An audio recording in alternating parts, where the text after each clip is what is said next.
He was a morbidly obese surgeon destined for an operating table and an early death. Now he's a rebel MD who is fabulously fit and fighting to make America healthy again. This is Stay Off My Operating Table with Dr. Philip Ovadia.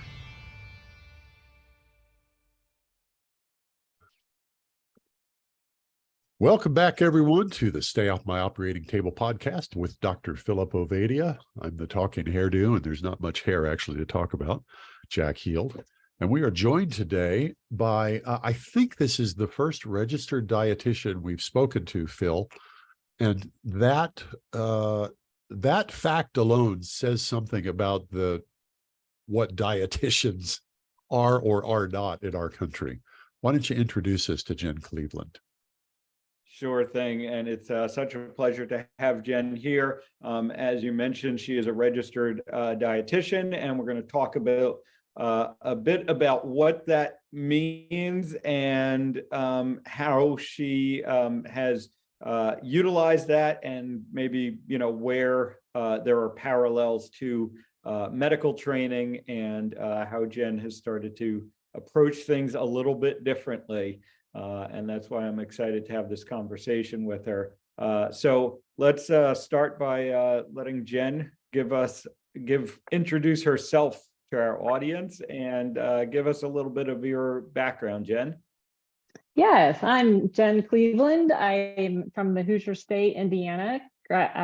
Went to IU, Indiana University, bachelor's degree in Nutrition and Dietetics back in 1992.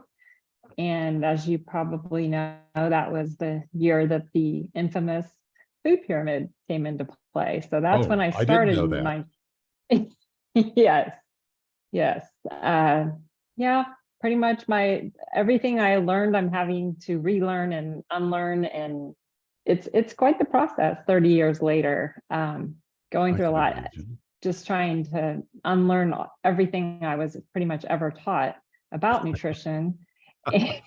And still am told to teach at many times. That part can be a little frustrating. But I have a master's degree in medical science from Indiana University, and I did some research, interestingly enough, back in 1994 to 96 on the effects of sucrose in the diets of children with type 1 diabetes. So, in my whole thesis in 1992 that I presented at the American Diabetes Association National Conference in Atlanta was telling people, oh, it's just fine for kids with diabetes and sugar. I know. I know. Well, I was just saying it wasn't worse than starch. Oh, okay. On their blood sugars. I wasn't saying it was good for them. I was just saying it wasn't worse than starch at the time. I was like, well, sucrose is 50% glucose and 50% fructose, and starch is 100% glucose. So when you give them isocaloric amounts of both, their blood sugars are better with 50% glucose. They're better with sugar.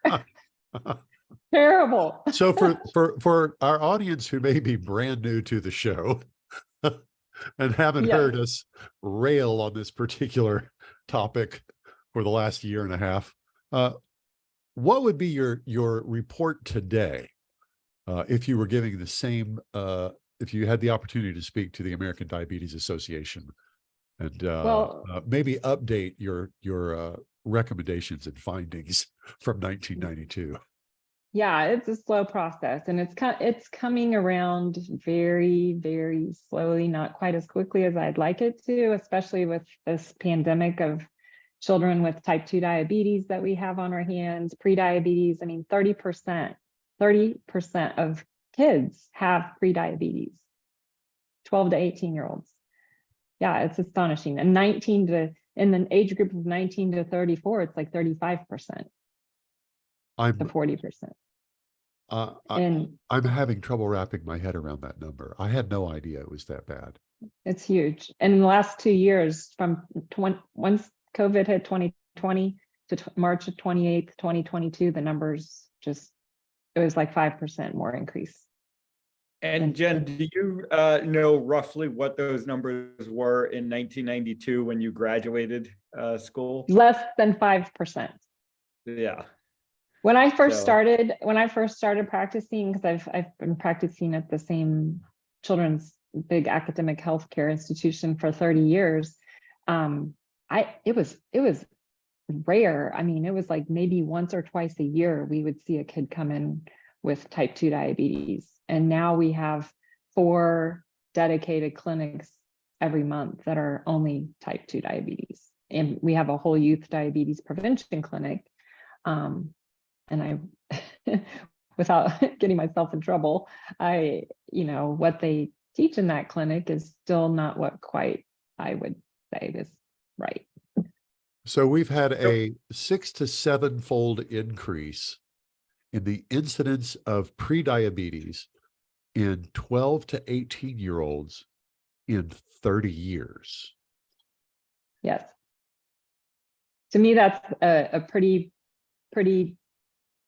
darn pandemic compared to the one it's just as bad in my opinion. Exactly. Possibly worse. Yeah. Or in fact worse. Worse. Because these kids, when kids get type 2 diabetes, the increase in their beta cell failure is so much faster than it is in adults. Okay. And so they're right. actually you're sicker. already over my head. Oh, sorry. I represent the average listener. So okay. What did you just say? Beta cell failure? So beta cells are the cells in your pancreas that make insulin.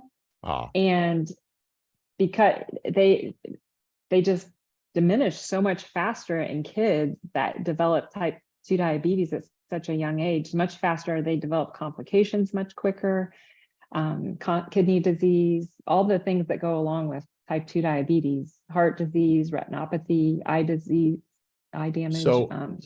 So if I understand what you're saying, the earlier you develop diabetes, the faster the onset of all the other pathologies associated with diabetes. Yes. It's sad. You've already blown my mind. We're 5 minutes in and you've already blown my mind. And specifically, what we're talking about there is, children who start with type 2 diabetes. And again, to step back for a minute, we recognize that type 2 diabetes is your body is actually making plenty of insulin, but your body cells aren't responding to that insulin. And these kids rapidly accelerate then to develop type 1 diabetes, which means their pancreas is no longer making insulin. So it really is a pretty vicious cycle, pretty vicious process. And then, like you said, that accelerates all of the complications. And these are now 30-year-olds that are ending up on my operating table because they have the advanced heart disease, of a diabetic that we typically wouldn't see until, the 70, people are in their 70s, the people who used to develop type 2 diabetes in their 50s and 60s, and then they get heart disease in their 70s and 80s, are now teenagers developing type 2 diabetes, and then 30-year-olds developing heart disease. It happens so fast, and it's just so sad because, as we know, it starts with what they put in their mouth. Well, that was going to be my follow-up question. So what's changed in the last 30 years that we have a 600 to 700% increase in the incidence of this childhood diabetes? What's happened? Our food supply. When we look at the food in the grocery stores, I mean, yes, we always had the junk foods, but in the 50s and 60s, when they started bringing all the people who fund the American Diabetes Association, who fund the American Heart Association, and who fund all these organizations that are supposed to promote health, are funded by Procter's and Gamble's and Kellogg's cereals and Splenda sweetener. I mean, there's so much funding that goes on. Half the continuing education opportunities I get as a dietitian are from funded by food companies, and they're just promoting things that to their own agendas and not to improve anybody's metabolic health, really. So I don't even know where to. yeah, I mean, I want to rip the covers off of this. I want to name names. I want to. Holy smokes! I mean, we'll get into that, but Jen, I want to step back for a minute and just ask you, why did you become a dietitian? Why did you go into dietetics to start with? That is a really good question. So my grandparents grew up on, I think I've told you this, but that my grandparents grew up on a farm in northern Indiana, and they were farmers, and always had their own meat, had their own vegetables. We would go there in the summertime. And then my mom has always been a health nut. I guess you could call her a health nut, but she's very, very smart. She's always tried to find out. She's wanted to live a long, healthy life and always wanted to do whatever it was that she could do to do that. Well, we will never forget the moment. And about the early, probably mid 70s, we were young, or I was not as young as my brothers, but my mom read this book called The Sugar Blues. Oh, I remember that. And so she read this book, and she literally ripped every iota of sugar out of our house. Probably did a lot of favors that we didn't know at the time. My brother threw a fit. No more Fruity Pebbles, no more, any kind of sugary cereals. And we were super active. And back in that day, I mean, we're not prone anyway to being overweight. I mean, our family is genetically kind of tall and slender. And so people looked at us like we were Ethiopians. but we were healthy. We were just normal, healthy kids running around. But yeah, so my mom has always had an interest in nutrition and kind of taught me good habits along the way. And so I was like, well, this is interesting. I, would like to help kids with type 1 diabetes. I don't have anybody personally in my family with diabetes, but there was an opportunity at the hospital to do these research studies and to work with one of the really, at the time he was a very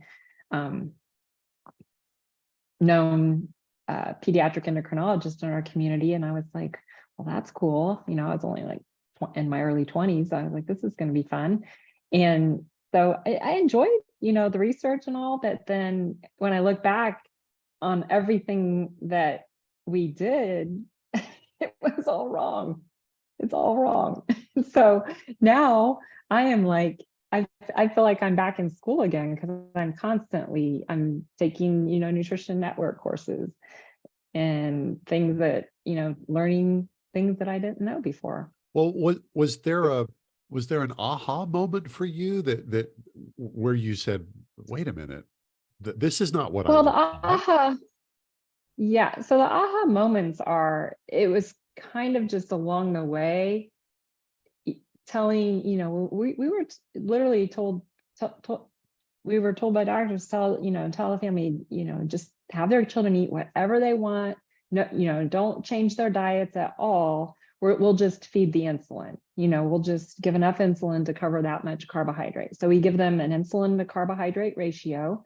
Say it's 1 unit for every 15 grams. And so they're told, for every 15 grams of carbohydrate that your child eats, you cover that with a unit of insulin.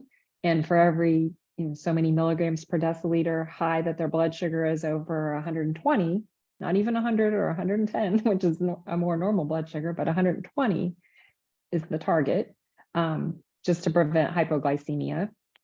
And so then we give them a little extra for that as well. So it's okay to let them run high, and it's okay to let them eat however much carbohydrate, no limit on what kind of carbohydrate, and just cover it with insulin.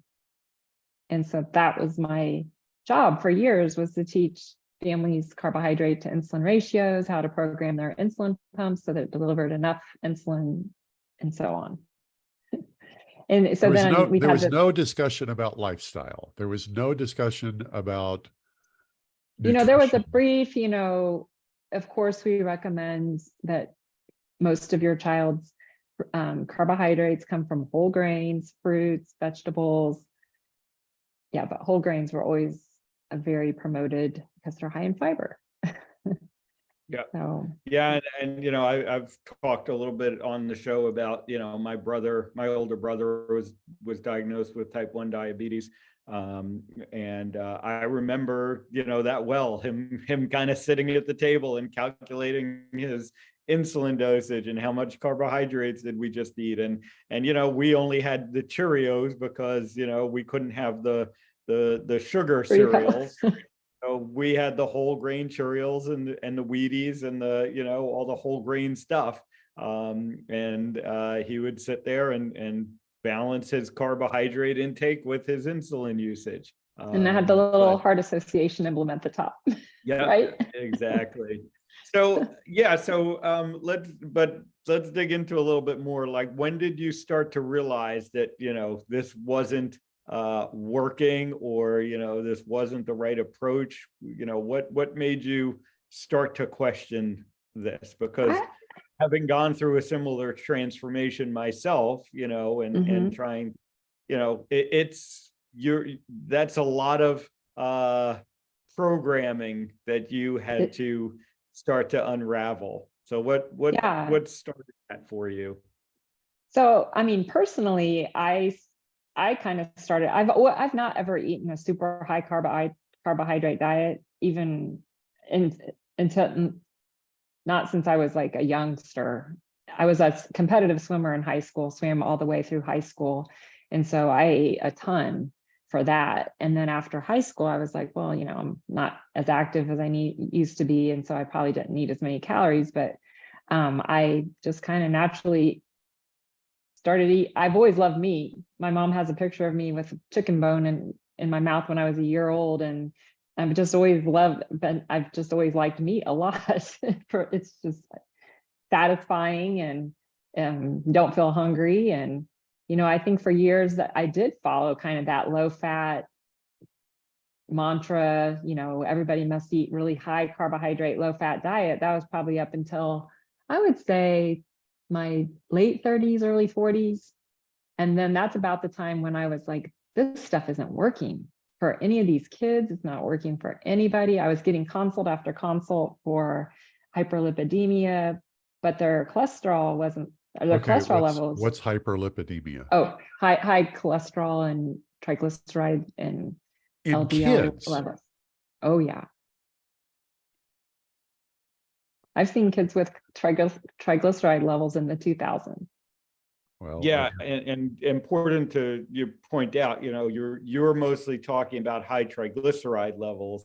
High LDL cholesterol is becoming more of an issue in kids as well, but the high triglycerides are what you typically see. Yeah, we have a very big population of kids with fatty liver as well, non-alcoholic fatty liver disease. That's the one that you were in the biography you sent us. You were talking about non-alcoholic fatty liver disease. And they kind of a lot of times go hand in hand with type 2 diabetes. A lot of the kids. This is in kids.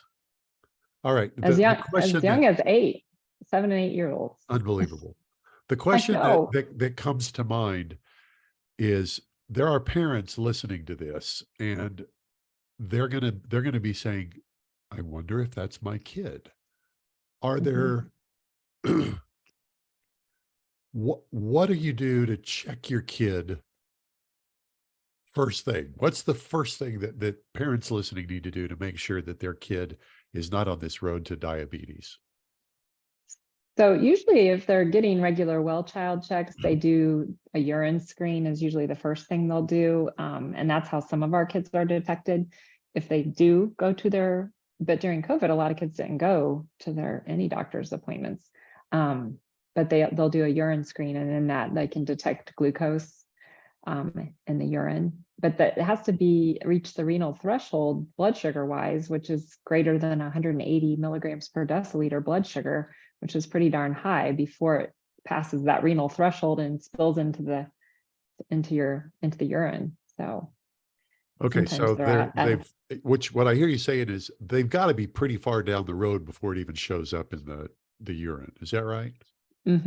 Yes. What else do parents do to make So, sure so that they're you know, not? if the symptoms that they can present with, are polyuria, so they're getting up a lot at night to go to the bathroom, or they're excessively thirsty, polydipsias, and polyphagia, which is kind of excessive eating, are the kind of I love it that you three people have polys. all these fancy dancy names for, I gotta pee a lot, I'm thirsty all the time, and I eat like I'm starving. Yeah, because their body's not able to utilize what they're eating, and so they just have a voracious appetite.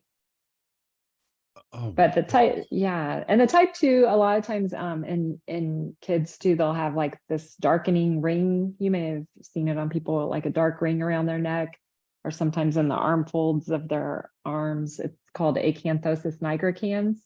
And a lot of kids, it's a sign of insulin resistance in type 2 diabetes. And I've had patients who have come in. For listeners, we're talking about a ring around the It's a lower dark part of the neck. thickening. Well, it can be all over the body, but sometimes across the knuckles, in the wrist folds.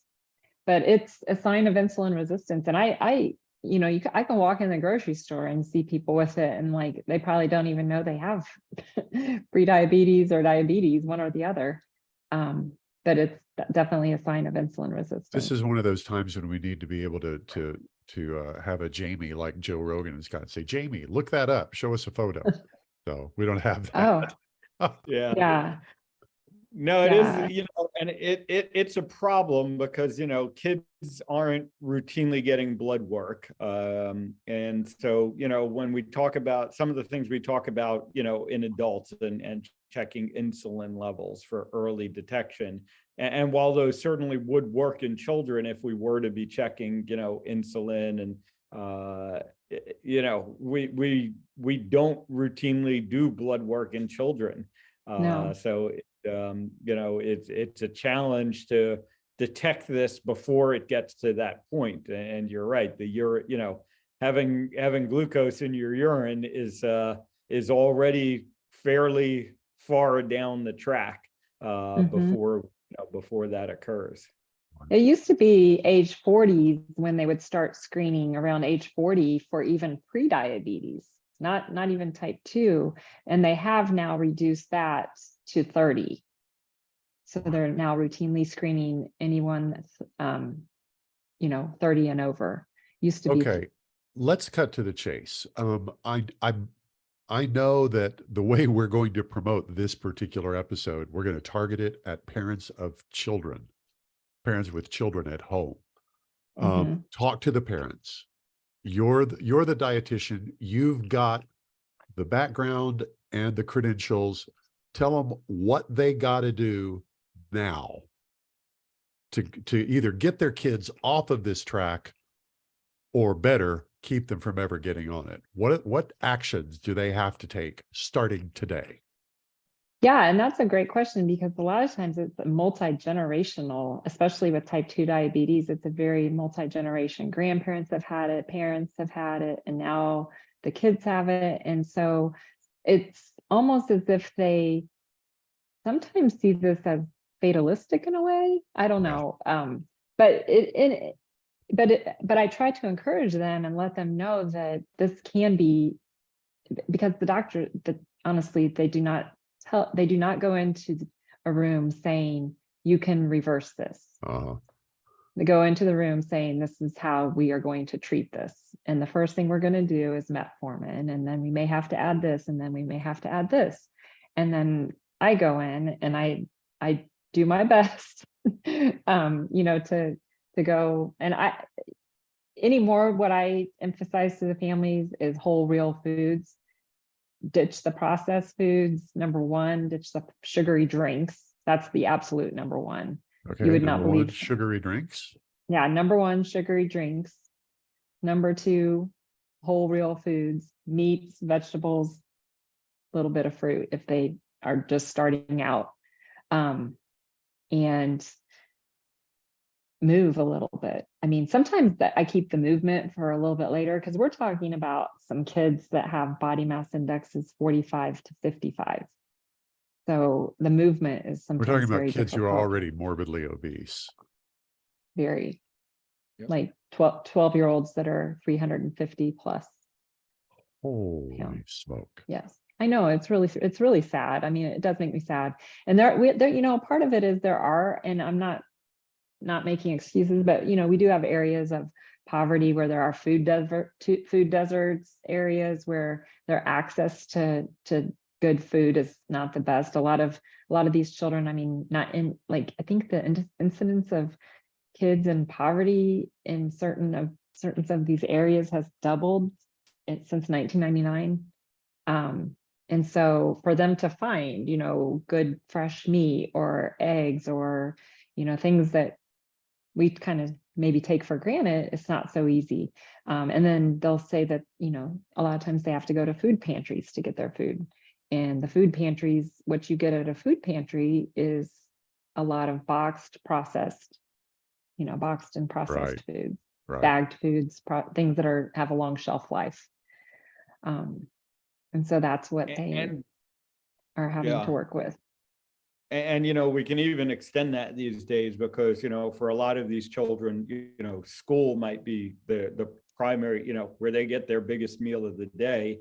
And the schools are serving largely processed food anymore. You know, they're following the US dietary guidelines and they're serving a lot of processed food and certainly a lot of high carbohydrate food.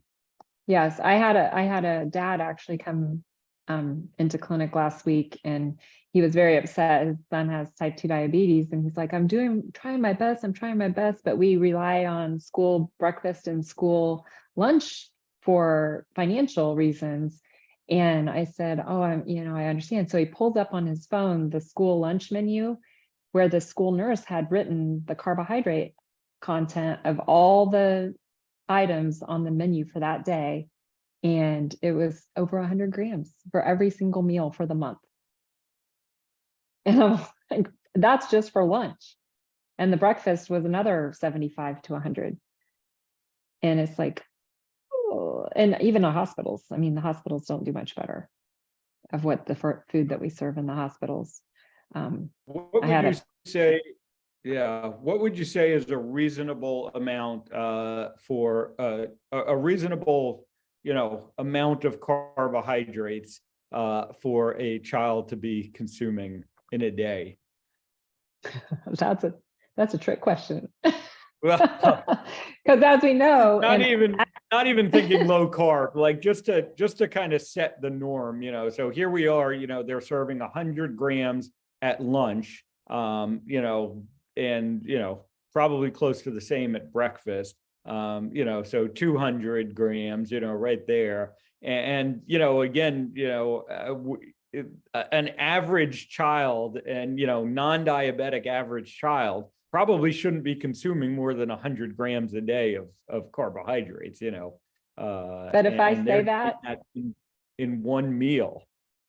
Exactly. And if I say that, they look at me like I have 5 heads. Right. Oh yeah, no, we know the challenge. Yeah. So the American Diabetes Association has gotten down to 150 grams per day as the recommendation. And this is for people who already have diabetes? Yes. That's that is the 2021 American Diabetes Association standard of care guidelines. Lowered it to that. We should point out, and that's, lowered it. Yeah. Yeah. Well, it's actually up to 180 for men. Yeah. But those again were lower recommendations than they had. Yeah, it used to be. The former recommendations were to individualize it based on the patient, and so if a child was typically eating 200 grams per meal or 100 grams per meal, I would be told, just, cut that in half. And I was like, well, that's not enough. It's Okay, not going well, to do anything. It still doesn't do anything. I don't have a license that somebody can take away from me because of what I say about issues like this. I'm not afraid of saying this, but and it needs to be said, that is absolutely insane that in this day and age, a medical professional would take the approach that it's okay for a child with diabetes to be consuming massive amounts of carbohydrates and just taking the attitude that, oh, we're going to put you on drugs for the rest of your life. Eat whatever you want. I'm sorry. At best, that's incompetent. And at worst, it should be legally actionable by any parent who brings a child in and hears that. I don't have a license to lose, so you guys don't have to say anything. Okay. I'll second it, and they can come after my license anytime. But so Jen, I got another question I'm curious about. So, Dr. Richard Bernstein, wrote his diabetes solution, which is basically a low carb approach to type 1 diabetes. He wrote that in 1997, I believe, is when the first edition came out. When you graduated in 1992, so you were in practice by then. Do you remember when the first time you even heard about that book was, and what the discussion was like around that? Yes, I do. I'm trying to think about what year that was. It was probably in the early to mid 2000s. Okay. By the time it rolled around, and it was not well received. It was not well received. I mean, they were saying, well, kids need carbohydrate for energy. I mean, it's just now been this year, 2022, that I heard a discussion, a talk by one of our pediatric endocrinologists saying it was a talk on non-alcoholic fatty liver disease, and they were discussing the fact that carbohydrate is not an essential macronutrient, and I about fell over. I was like, so then now every time they bring up, when I want to do a lower carbohydrate than what they recommend for certain patients, I will say, but isn't carbohydrate not an essential macronutrient, especially for these kids? And because it used to be they would always say, well, they need it for energy. These are growing young kids. They need so much, so much amount of carbohydrate for energy. And that's just not true. Yeah. In other words, a kid's body is able to make use of meat in the same way that an adult body can make use of meat. Yes. Yeah. Sounds so complicated. I was just picturing the ironic kind of situation during that lecture of the dietitians and the doctors in the audience, literally throwing their donuts at the speaker who suggested that carbohydrates are not essential, because I'm sure they were being served at the grand rounds like they always are. Usually it's the giant Otis Spunkmeyer muffin. Yes, exactly. The 70 gram carb ones. So to go back, do you remember learning in school about how diabetes was treated prior to insulin becoming available? Oh yeah. I mean, this is what we're doing now, or what we believe to be true now is how it should be, or it was being done that way. Very low carbohydrate diets, because otherwise they starved to death. They died before insulin. And so the only choice was to remove carbohydrate from the diet. And it just makes you wonder what would happen. I just for so the folks in the audience who are like me, not always up on all the medical stuff. What you're saying is prior to the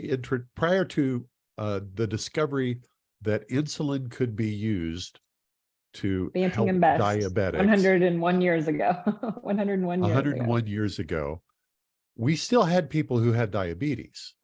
And the standard of care, in other words, what you did if you were a doctor and somebody came in and had diabetes, is you said, quit eating the carbs, Basically. or you're going to starve to death because your body is not Can't use can't use carbohydrate. carbohydrate. Doesn't have that insulin. Yeah. Wow. 101 years ago.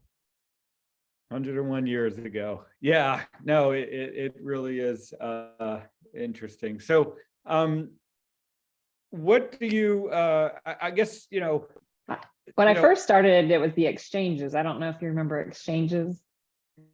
The carb equivalent, like this is worth. So we had to tell people, like, you get one milk exchange and 2 vegetable exchanges and 3 bread exchanges and 2 fruit exchanges for the day.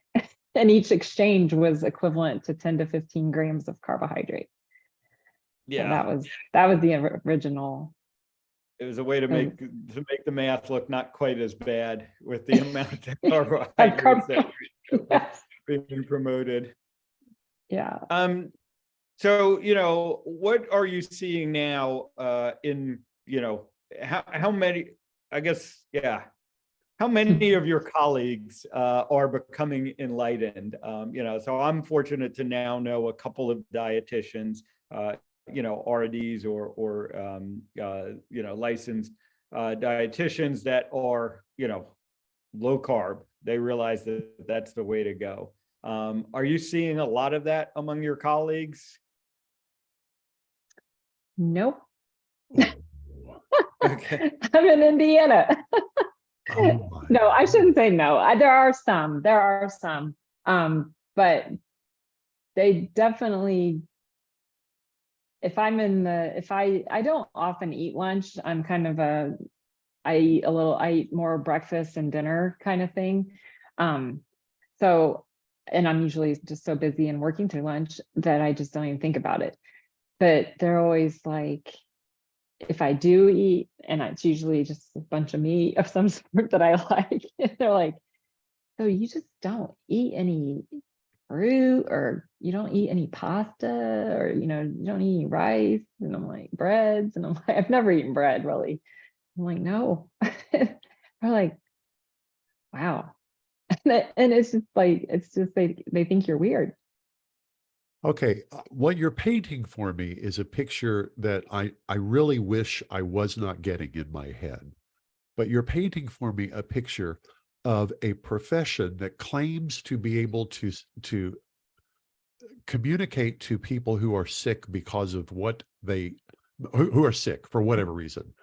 A profession that claims to be able to tell them what they need to eat, that is utterly incompetent. That's what I'm hearing. That's the picture I'm hearing. Utter incompetence. If you have a problem with your body, you're sick, and you go to one of these places, they have a dietitian walk in, you can be almost 100% sure that whatever they're telling you is bunk. That's what I'm hearing. Am I wrong? No, I would, no, I would. And I sometimes, You're very modest, Jen.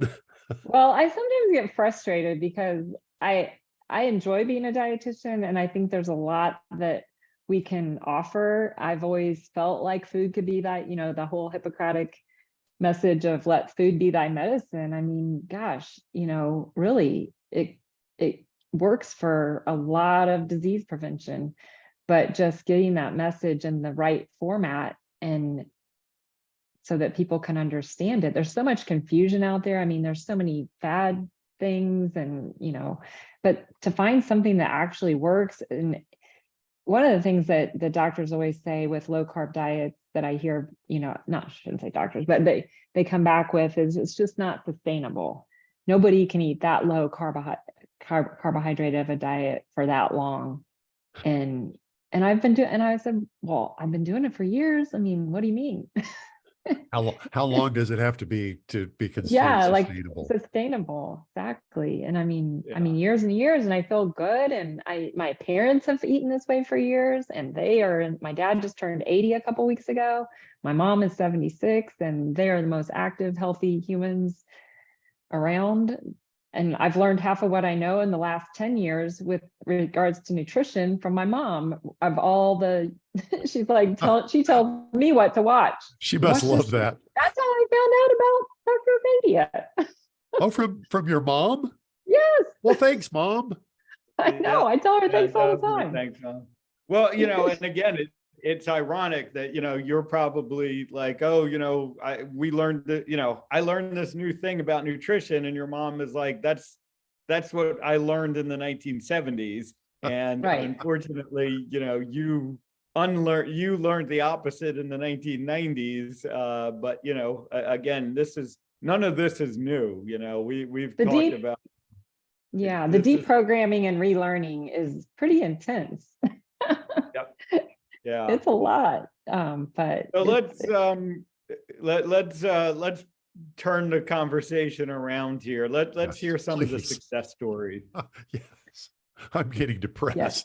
No, Yeah. I know there are success. There are successes along the way. And I don't know how much I can say, but there is a movie on Apple TV now called The Diabetes Solution. They actually asked Dr. Bernstein. Have you seen the movie?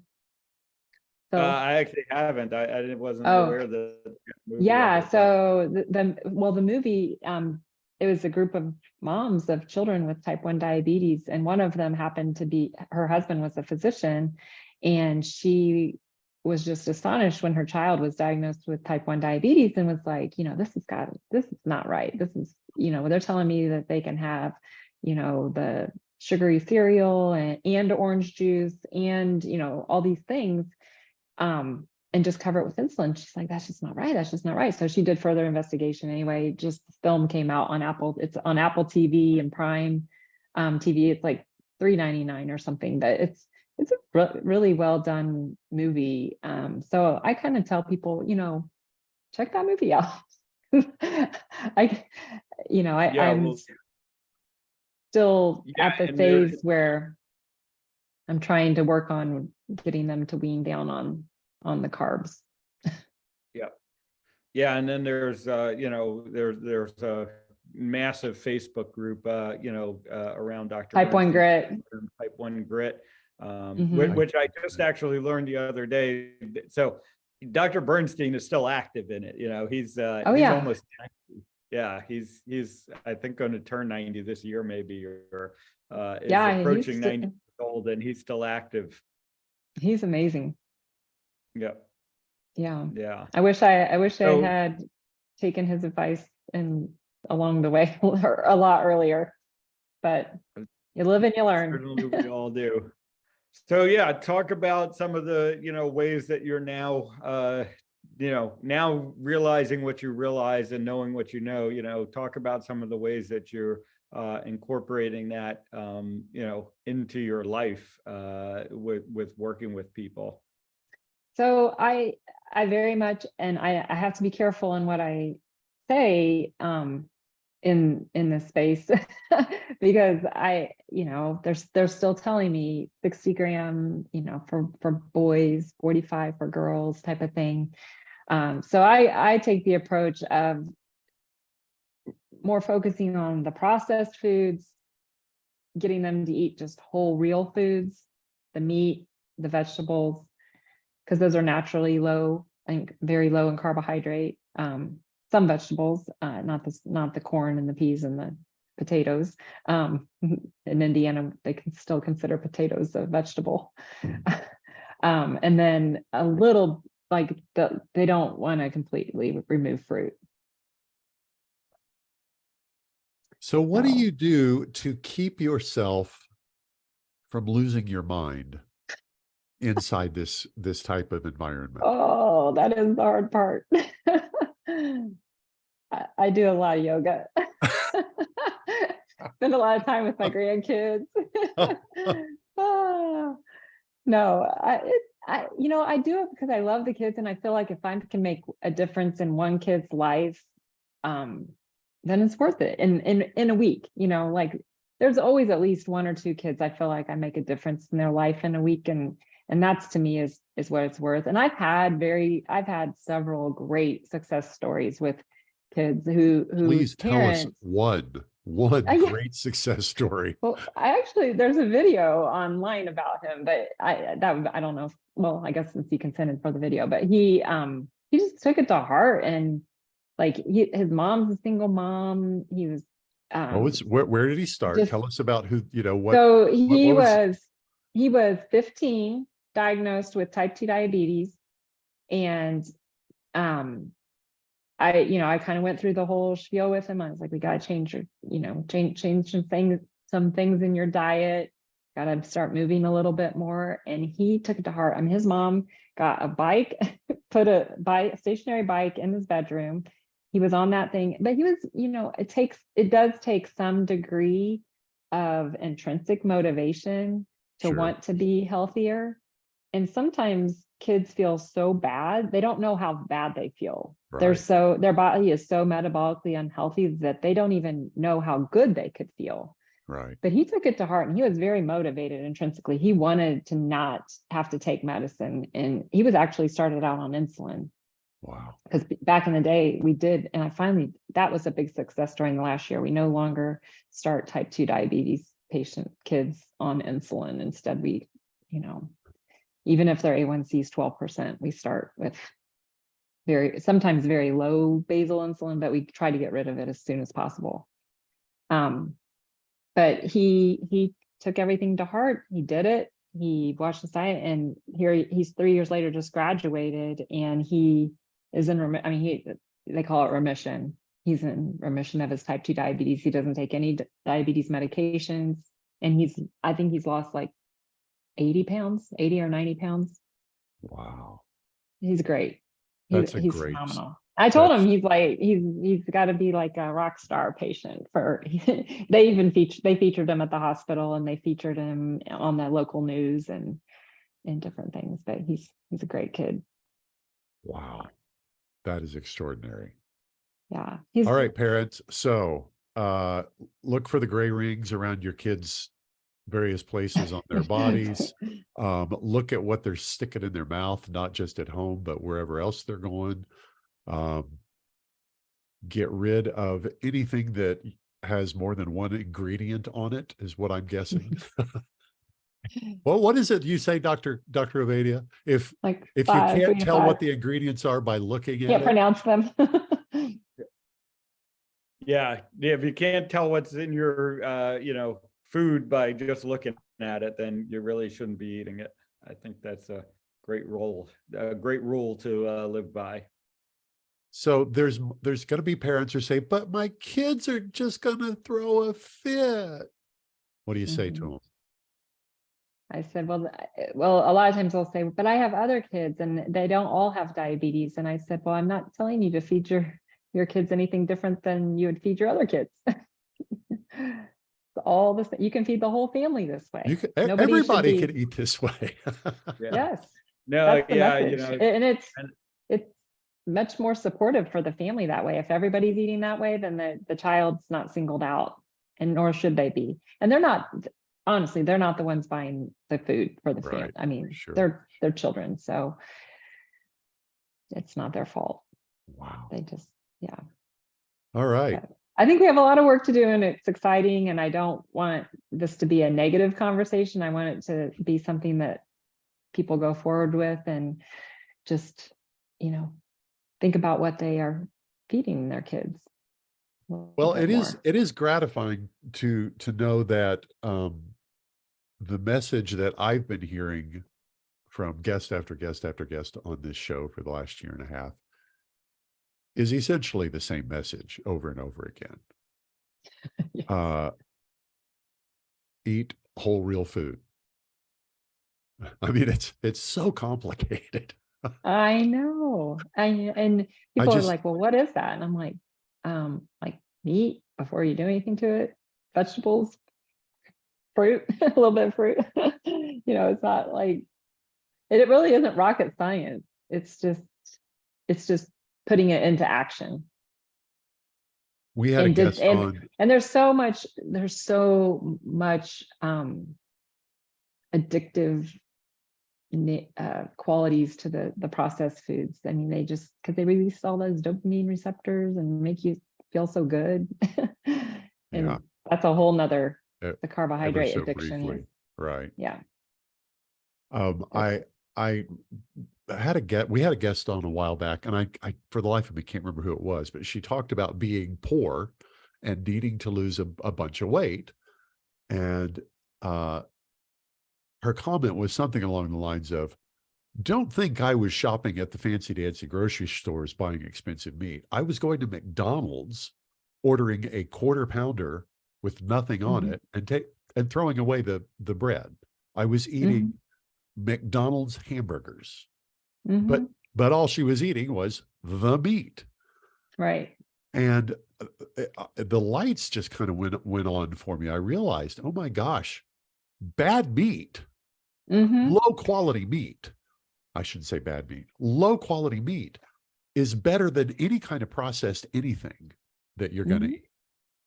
So you can't use if you eat food at McDonald's or Wendy's or Burger King or any of those places, you can't say that you can't afford to eat well, because you could just be buying the meat. And by the way, my wife and I go to In-N-Out once a week, and I now order bear patties. It's fantastic. And it's cheaper. I order 6 bear patties. I'm getting roughly 10 ounces of I would guess, fairly low quality hamburger for $6. And it's great. It's fantastic. Well, I do that a lot, because that is a common thing that I hear is it's very expensive to buy meat and to buy fruits or to buy vegetables, all these things. And so I'll bring in I always every week bring in the grocery ads and kind of like we'll go through and circle ideas of what they could choose in place of like all the stuff in the middle of usually the meat and the vegetables are on the front page of the ad. And so we'll go through that and kind of help them. But, it takes a little bit of time to cook meals, and people don't necessarily always want to stop to do that. So the option of, what can you do when you're eating out comes up a lot too. And we talk about that, taking the buns off and doing the unwich from Jimmy John's with just like the gargantuan where you get like 5 different meats and cheese and a lettuce wrap. So I didn't know about that. I've learned something today, the unwich from Jimmy John's. Oh my gosh, it's so good.